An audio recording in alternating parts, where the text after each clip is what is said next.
لا حول ولا قوة إلا بالله العلي العظيم. أعوذ بالله من الشيطان الرجيم.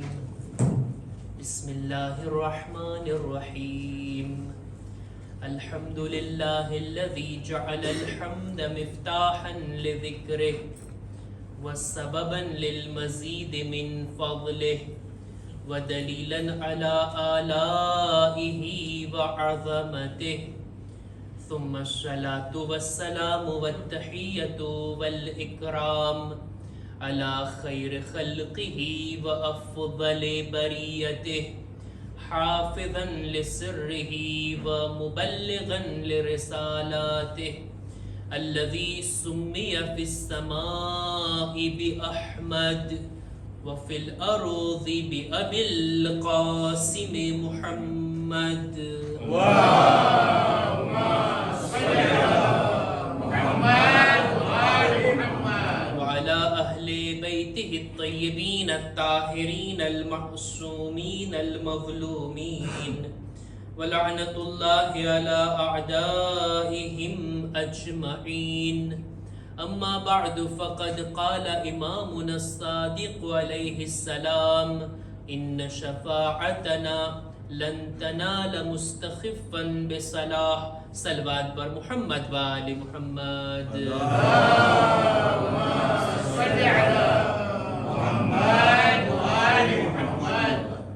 माह शव्वालनी 25મી તારીખ અહલે બેત અલૈહિસ્સલામના ચાહવા વાળાઓ માટે એક ગમનાક મોકો છે. ઈ ઇમામ કે જેમના નામથી આપણો મઝહબ મનસૂબ છે, ઈ ઇમામ કે જેમણે પોતાની જિંદગીમાં ઇલ્મના દરિયા વહાવ્યા, ઇલ્મી વાતોને ખુલીને બયાન કરી, એમની હદીસોથી આપણા ઉલમાએ કિતાબો લખી છે અને આપણી કિતાબોમાં છઠ્ઠા ઇમામની હદીસોને જો બાદ કરવામાં આવે તો પછી હદીસોની કિતાબમાં આપણી પાસે કંઈ ખાસ બચતું નથી. ઈ ઇમામની યાદ મનાવવા માટે આપણે બધા ફરશે અઝા પર જમા થયા છીએ. ખરેખર આપણા છઠ્ઠા ઇમામ એમની જે હદીસને બયાન કરીને વાતની શરૂઆત કરું અને આગળ વધારું. આપણા છઠ્ઠા ઇમામ પુલે સિરાતના બારામાં એક હદીસની અંદર બયાન કરે છે કે અસ-સિરાતુ અદક્કુ મિન અશ-શઅર. પુલે સિરાત બાલ કરતા પણ વધારે બારીક. અને ત્યારબાદ કે છે વમિન હદ્દી સૈફ, તલવારની ધાર કરતા પણ વધારે તેજ. ઈ પુલે સિરાત ઉપરથી આપણે પસાર થવાનું છે. ત્યાં લોકોના કદમ ધ્રુજતા હશે, બધા લોકો ટકી નહીં શકે પુલે સિરાત ઉપર, સાબિત કદમ નહીં રહી શકે. અને છઠ્ઠા ઇમામ પોતે જ પોતાની બીજી હદીસમાં ફરમાવે છે કે અસ્બતુકુમ અલા સિરાત અશદ્દુકુમ લિહુબ્બી અહli બૈત નબીયકુમ. સૌથી વધારે પુલે સિરાત ઉપર એનો કદમ મજબૂત હશે જેના દિલમાં અહલે બૈતની મોહબ્બત વધારે હશે, જેના દિલની અંદર અહલે બૈત માટે લાગણી વધારે હશે. આ મોહબ્બત જો દિલમાં છે તો અમલમાં જાહેર થાય. અહલે બૈતની મોહબ્બતને જાહેર કરવાનો એક તરીકો આ છે, એમની ખુશીમાં ખુશ અને એમના ગમમાં ગમગીન થવું. એમના ગમની અંદર સોગવાર બનવું અને અઝાદાર બનવું, આ મોહબ્બતના ઇઝહારનો એક તરીકો. આપણા છઠ્ઠા ઇમામની હયાતમાં, એમની જિંદગીમાં એવો સોનેરી મોકો ઇમામને મળ્યો છે કે જેવો મોકો આપણા કોઈ ઇમામના જીવનમાં નથી આવ્યો.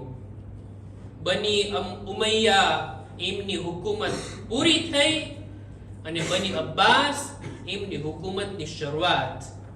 આ બંનેની દરમિયાનનો જે સમયગાળો છે, બંને હુકુમતો નબળી હતી છઠ્ઠા ઇમામના જમાનામાં. બની ઉમૈયા કે એમનો છેલ્લો સમય ખતમ થઈ ગયા બની અબ્બાસ કે નવા હજી કુદરતમાં આવ્યા અને હજી એમની હુકુમત મજબૂત નહોતી, અહેલે બેત ઉપર દબાણ નહોતું, પ્રેશર ના હતું, એમના ચાહવા વાળાઓને પણ નિસ્બતન આઝાદી મળી. ઇમામે આ મોકાથી ભરપૂર ફાયદો ઉઠાવ્યો. શું કર્યા? શાગીર્દોની તરબિયત કર્યા, દર્સ આપવાનું શરૂ કર્યા. આલમે ઇન્સાનિયતમાં સૌથી પહેલી યુનિવર્સિટી કાયમ કરી હોય તો એ આપણા છઠ્ઠા ઇમામે મદીનાની સરઝમીન ઉપર. આવો આઝાદી વાળો મોકો નસીબ થયો. આપણને જો આવો મોકો મળે ને કે દબાણ ના હોય, છૂટછાટ હોય, આઝાદી હોય, આવા મોકાથી આપણે ફાયદો ઉઠાવીએ. ચાલો ને એક મસ્જિદ બનાવી નાખીએ, એક ઇમામ બારગાહ બનાવી નાખીએ. મૌલા તમે શા માટે દર્સગાહ બનાવી, શા માટે ઇલ્મ આપવાનો સિલસિલો શરૂ કર્યા? અજબ નહીં, ઇમામ જવાબમાં કહે, જે મસ્જિદ બનાવવાનો તમે વિચાર કરો છો ને એ મસ્જિદના નમાઝીઓની હું તરબિયત કરીશ.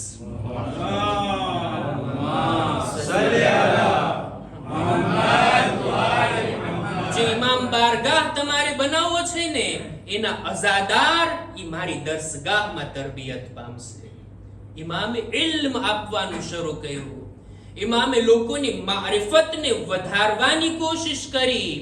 લોકોમાં બસીરત પેદા થાય, અકીદાઓ મજબૂત થાય, હલાલ હરામ દીનના અહેકામના લોકો પાબંદ બને, અખલાકિયાત લોકોની અંદર પેદા થાય. ઇમામની આ કોશિશ હતી કે આ રીતના લોકોની તરબિયત કરે, લોકોને આગળ વધારે, લોકોના ઇલ્મના મારિફતના નીવોને ઉપર લઈ જાય.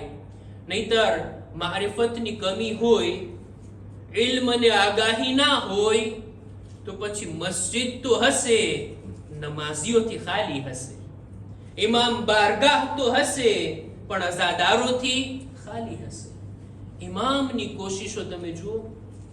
ઇમામ લોકોની દરમિયાન અકીદાઓને મજબૂત કરવા માટે એકથી એક મુનાઝરા, એકથી એક ડિબેટ મૌલાની મળે છે. લોકો સાથે ઇમામ ચર્ચા કરતા, અલગ અલગ મઝહબના લોકો, હત્તા એવા લોકો કે જે કોઈ મઝહબને નથી માનતા, આવતા છઠ્ઠા ઇમામ સાથે ગુફ્તગુ કરતા. ઇમામ એની સાથે દલીલો લાવી અને ખુદાવંદ આલમના વજૂદને સાબિત કરતા. કોઈ આવવા વાળો આવતો, કુફર અને ઇલ્હાદને લઈને આવતો, બધી ચીજનો મુનકિર બનીને આવતો, અને જ્યારે જાતો ત્યારે લા ઇલાહા ઇલ્લલ્લાહ પડતો જાતો. આ રીતના ઇમામે અકીદાઓને મજબૂત કરવાની કોશિશ કરી. અહેકામ અને દીનના મસાઇલ એની પાબંદીની વાત.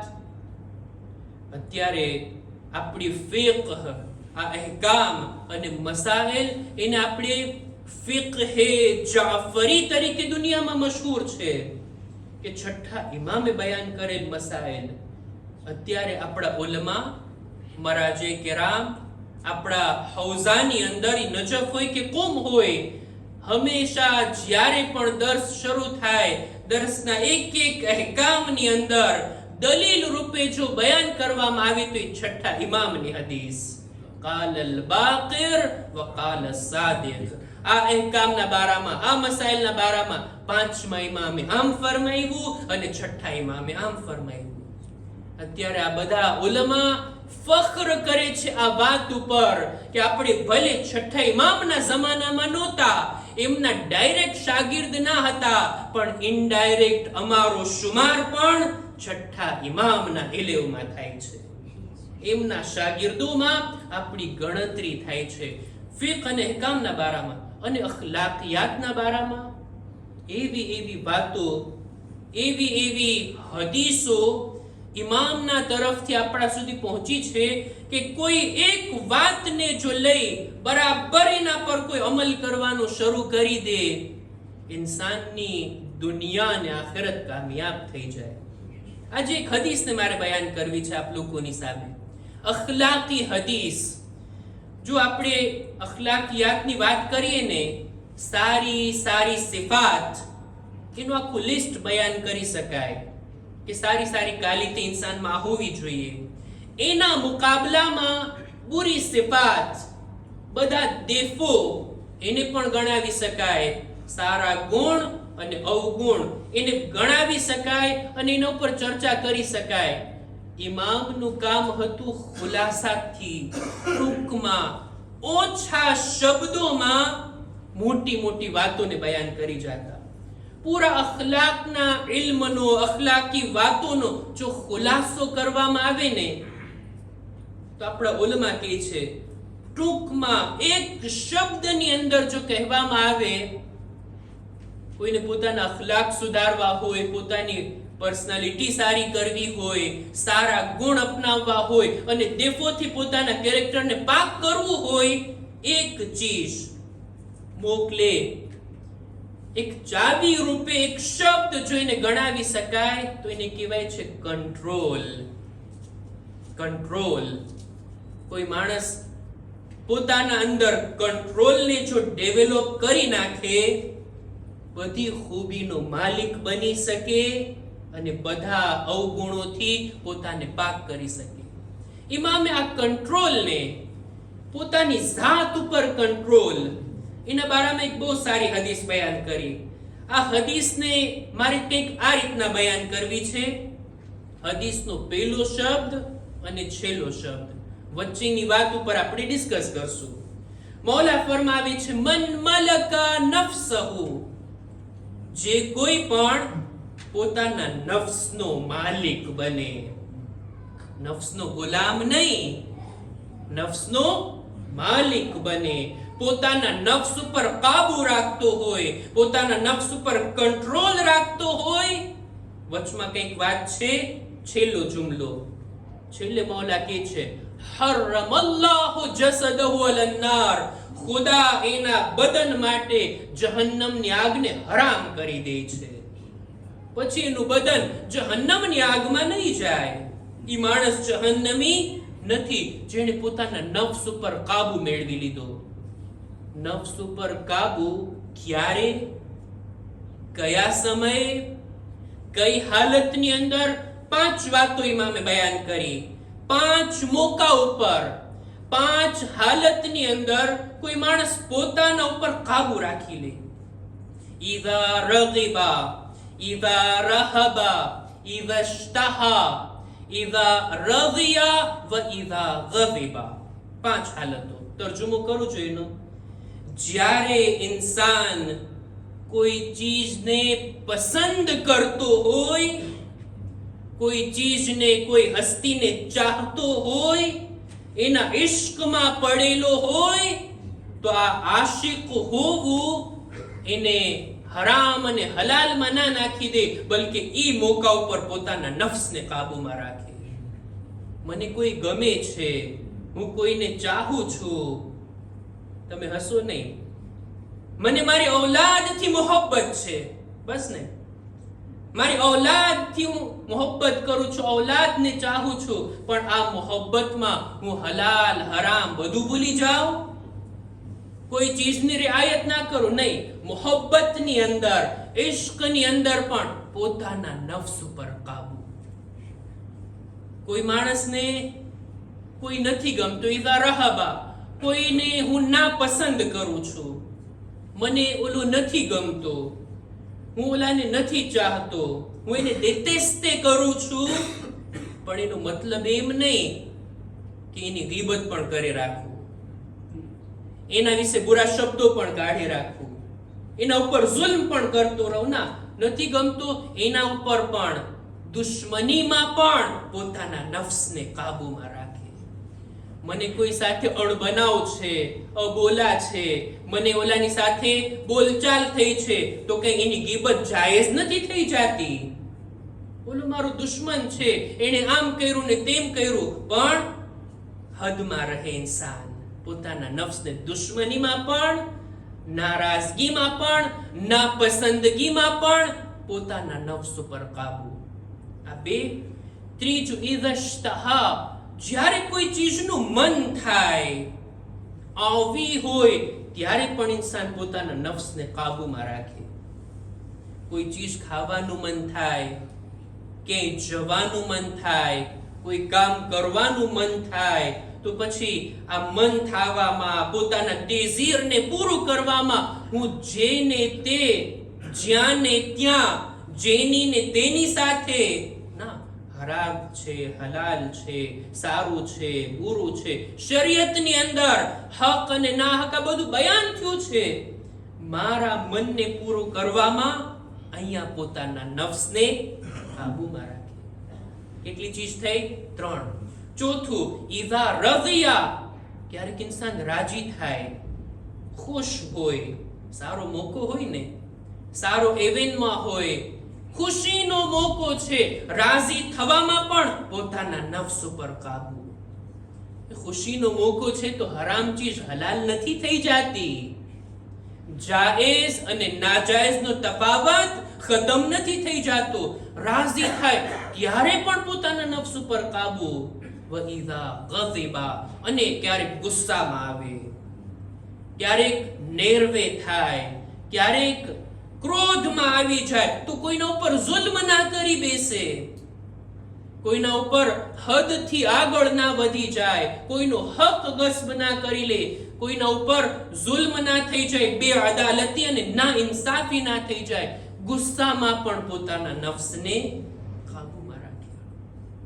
ઇમામ આ રીતના કે છે 5 હાલતોની અંદર કોઈ ઇન્સાન પોતાના ઉપર કંટ્રોલ રાખી લઈને આ માણસ હરગીઝ જહન્નમમાં નહીં જાય. ખુદા ઇન્શાઅલ્લાહ છઠ્ઠા ઇમામની આ હદીસ ઉપર અમલ કરવાની આપણને બધાને નેક તૌફીક અતા ફરમાવે. દુઆની કબૂલી વાસ્તે એક બાબા સે બુલંદ સલવાત.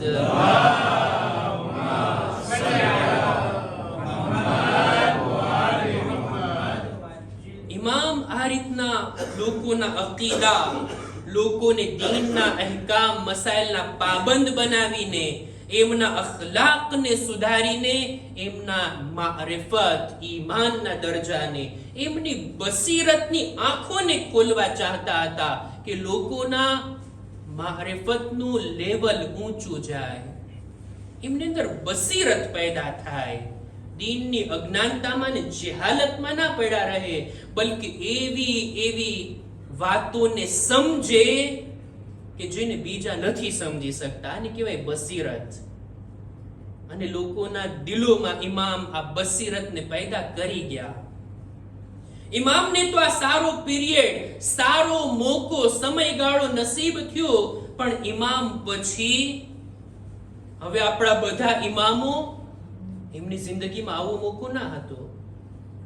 પોતાના જિંદગીના, પોતાની ઇમામત બાદ શિયા લોકો ગુમરાહ ના થઈ જાય, ઇમામના ચાહવા વાળાઓ બસીરતની સાથે પોતાના ઇમામને ઓળખી શકે અને આ સિલસિલાને અનુસરતા રહે, એ કોશિશ પણ ઇમામની હતી. મારે ઇમામની 2 વસિયતોને બયાન કરવી છે અને ત્યારબાદ રબ્તે મસાયબ. પહેલી વસિયત ઇમામની બયાન કરું જોઈએ. મંસૂરે દવાનીકી, બની અબ્બાસનો આ હાકિમ, કે વધુ પડતો સમયગાળો છઠ્ઠા ઇમામની ઇમામત અને આ ઝાલિમની હુકુમત અને ખિલાફત, અને એની જ હુકુમતમાં ઇમામની શહાદત થઈ.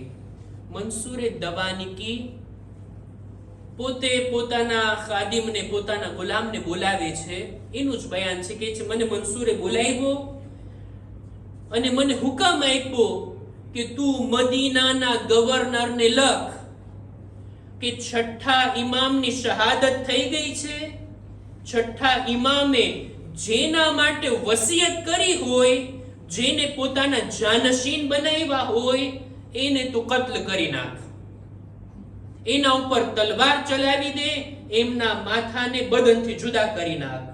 આ હુકમ આવડા ખાદિમ કે છે મારી પાસે લખાયું. મંસૂરે દવાનીકી પત્ર લખાવે છે કોના માટે? મદીનાના ગવર્નર માટે, મોહમ્મદ બિન સુલેમાન.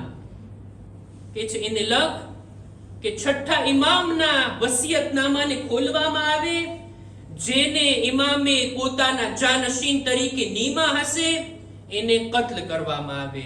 મંસૂરનો પત્ર જાય છે મોહમ્મદ બિન સુલેમાન પાસે મદીના. પત્ર વાંચી હુકમ આપે છે છઠ્ઠા ઇમામના ઘરની તલાશી લેવામાં આવે. લોકોને મોકલા, સિપાહીઓને મોકલા, તલાશી લીધી, ઇમામનું વસિયતનામું મળ્યું, લાવે છે, ખોલવામાં આવે છે. તમે જો ઇમામે કેવી વસિયત કરી.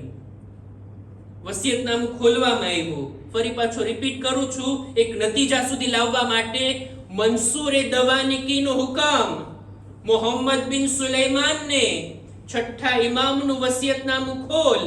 તલાશી લીધી, વસિયતનામું ખોલ્યું, જોયું કે છઠ્ઠા ઇમામે લખ્યું હતું, મારા બાદ મારા જાનશીન 5 લોકો છે. 5 મારા જાનશીન. કોણ કોણ 5 હતા?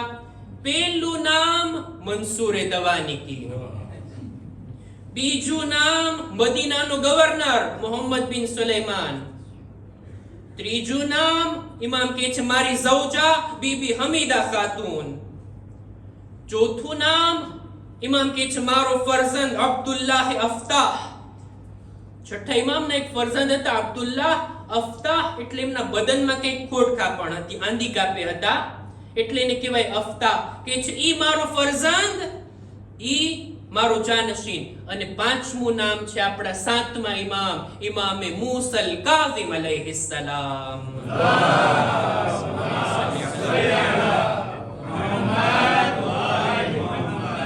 આ મદીનાનો ગવર્નર આ પત્ર વાંચીને આખો પત્ર મોકલી દે છે, વસિયતનામું મોકલે છે મંસૂર પાસે. મંસૂર તે હુકમ આપ્યો ને ઇમામના જાનશીનને કત્લ કરવામાં આવે. બોલ આમાંથી કોને કત્લ કરો ને કોને કત્લ ના કરો?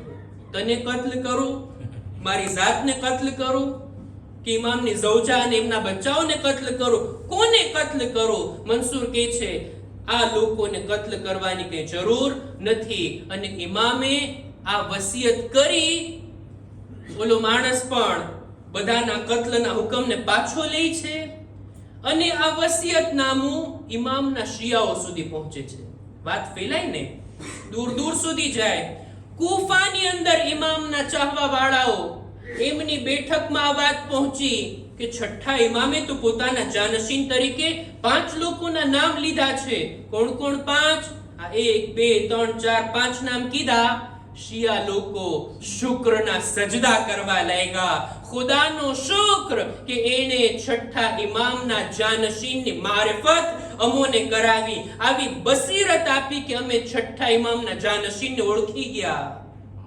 સમજવા વાળા સમજી ગયા, બાકી લોકો માટે અજબ થવાનો મોકો હતો. સવાલ કરે છે કેવી રીતના તમે સમજ્યા? દુશ્મન ના સમજી શકો, તમે સમજી ગયા? અમને પણ સમજમાં નથી આવતું, કેવી રીતના તમે ઓળખશો છઠ્ઠા ઇમામના જાનશીન તરીકે? ઇમામના ચાહવા વાળાઓ કહે છે છઠ્ઠા ઇમામ માસૂમ છે. માસૂમના જાનશીન આવા ઝાલિમ લોકો નથી બની શકતા. ન તો મંસૂર, ન તો મદીનાનો ગવર્નર. અને ઇમામતનો ઓહદો ખુદાએ કોઈ ખાતુનને નથી આપ્યો. ઇમામની ઝૌજા પણ ઇમામ ના હોઈ શકે. બચે છે 2 નામ, અબ્દુલ્લાહ અફતાહ અને 7મા ઇમામ કે છે અબ્દુલ્લાહ અફતાહ. એમના બદનમાં ખોડ ખાપણ છે. ઇમામ હુજ્જતે ખુદાઈ હોય કે જે દરેક રીતે સંપૂર્ણ અને બાકમાલ હોય, ન તો ઝાહિરી ઐબ હોય ન તો બાતિની ઐબ હોય. બચે છે એક જ નામ, અને એ છે આપણા 7મા ઇમામ, ઇમામે મૂસા ઇબ્ન જાફર અલ કાઝિમ અલૈહિસ્સલામ.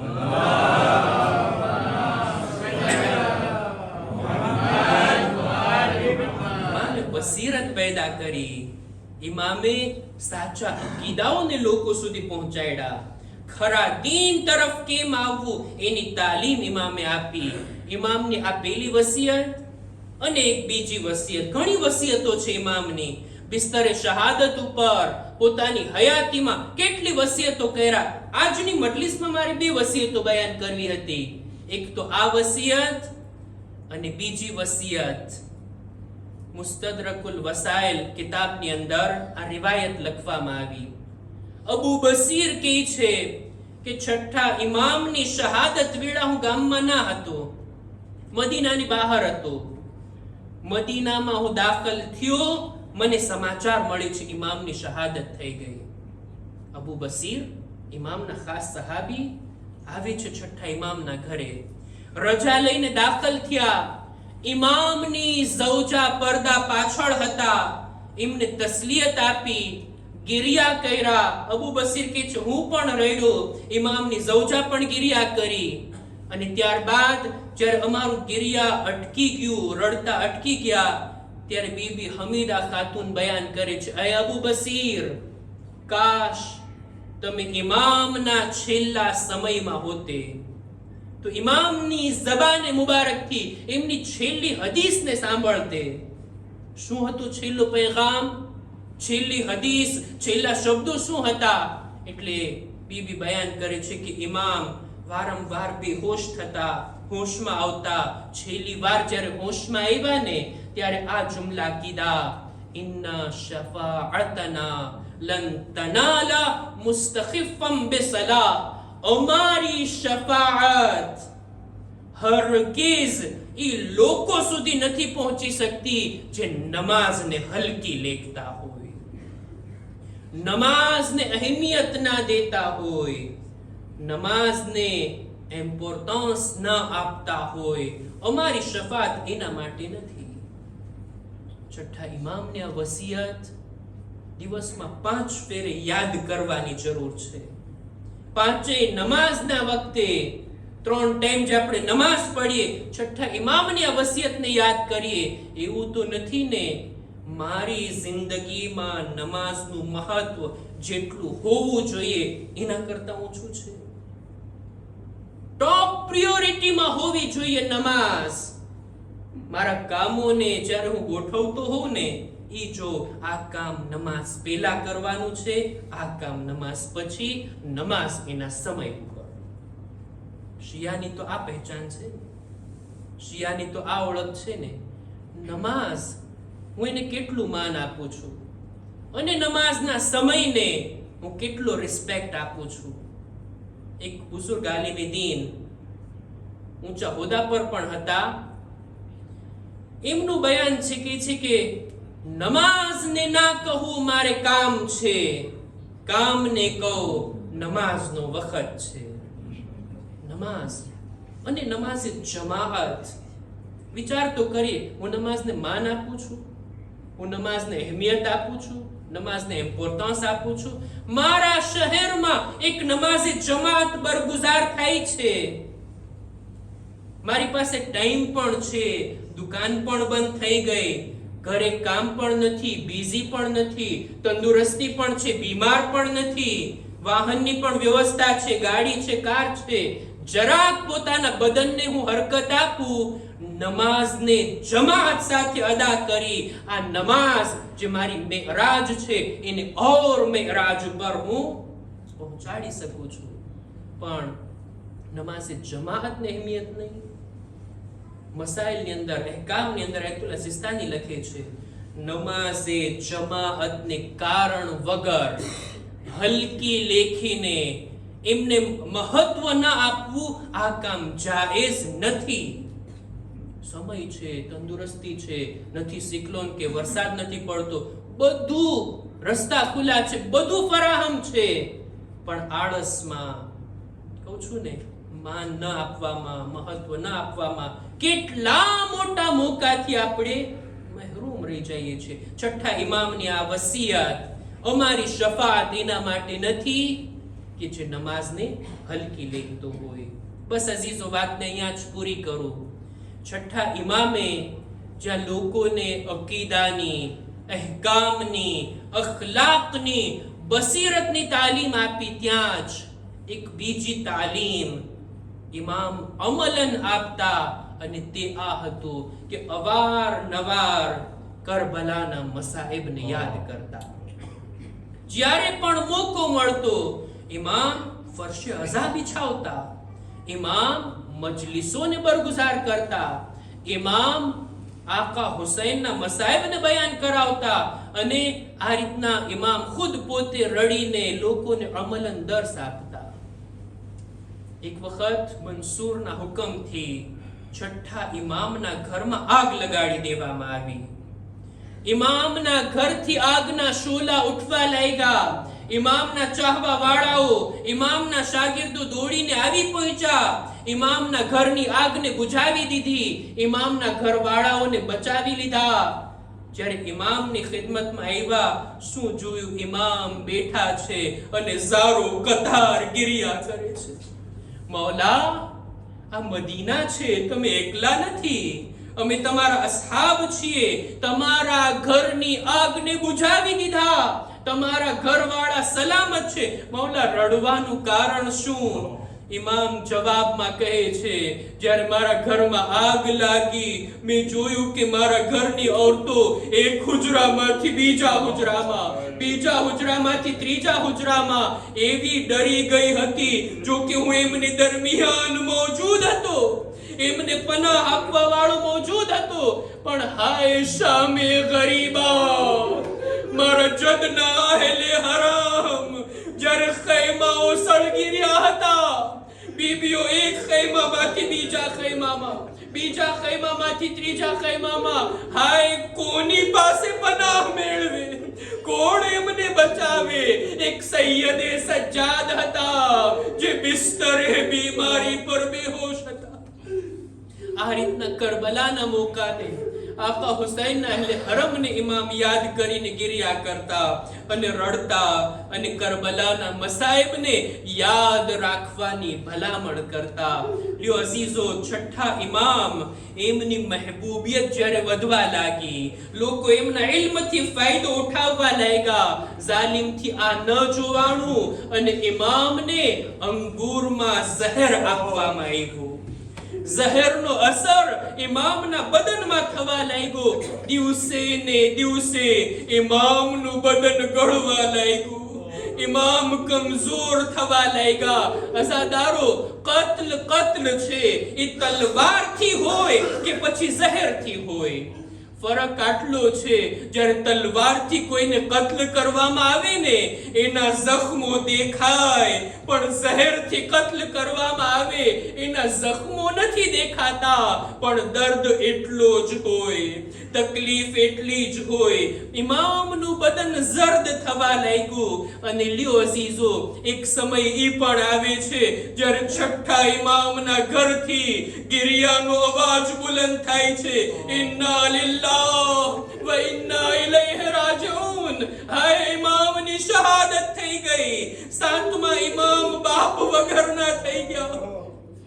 અઝાદારો, આ મોકા ઉપર ઇમામના શાગિર્દો જમા થયા, ઇમામને ગુસ્લો કફન આપવામાં આવ્યું, ઇમામના જનાઝાને શુકૂહ અને એહતરામની સાથે ઉઠાવવામાં આવ્યો. ઇમામની તશીએ જનાઝા થઈ, હજારોની સંખ્યામાં લોકો મોજૂદ. ઇમામને જન્નતુલ બકીમાં સિપુર્દે લહેદ કરવામાં આવ્યા. એ ઇમામ, હક હતો તમારો, તમે દીનનો એટલો ફેલાવો કર્યા, આટલા શાગિર્દોની તરબિયત કર્યા, આવી સરસ તમારી તશીએ જનાઝા થાય, પણ અજબ નહીં, તાબૂતમાં છઠ્ઠા ઇમામનો જનાઝો તડપતો હશે કે હા, દીનનો ફેલાવો કરનાર, એનો જનાઝો આટલી શાનો શૌકતથી ઉઠે, અને દીનને બચાવનાર મારા જદ આકા હુસૈન, એમનો જનાઝો ઉઠવાના બદલે ઘોડાના પગ નીચે પામાલ થાય. આઝાદારો, કેવી મોટી મુસીબત હતી. આકા હુસૈનની લાશ પામાલ થવી. ચોથા ઇમામનું બયાન છે કે જ્યારે કાફલાને કૂફામાં લઈ જવામાં આવ્યો, ઇબ્ને ઝિયાદ પાસે શિમરા આવીને 10 લોકો માટે ભલામણ કરે છે, આ 10 લોકોને અલગથી ઇનામ આપવામાં આવે. ઇબ્ને ઝિયાદ પૂછે છે, શા માટે? કે છે આ એ લોકો છે જેણે હુસૈનની લાશને ઘોડાના પગોથી પામાલ કરી. ચોથા ઇમામ, આ સાંભળવું હતું કે અજબ થઈ ગયા, એમનું દિલ તૂટી ગયું. એ મારા બાબા, માફ કરજો, તમારો જવાન દીકરો જિંદા રહ્યો અને એમના બાબાની લાશ આ રીતના પામાલ થઈ. અલા લઅનતુલ્લાહ અલલ કૌમિ ઝાલિમીન. وسيعلم الذين ظلموا أي منقلب ينقلبون. إنا لله وإنا إليه راجعون. ماتم حسين.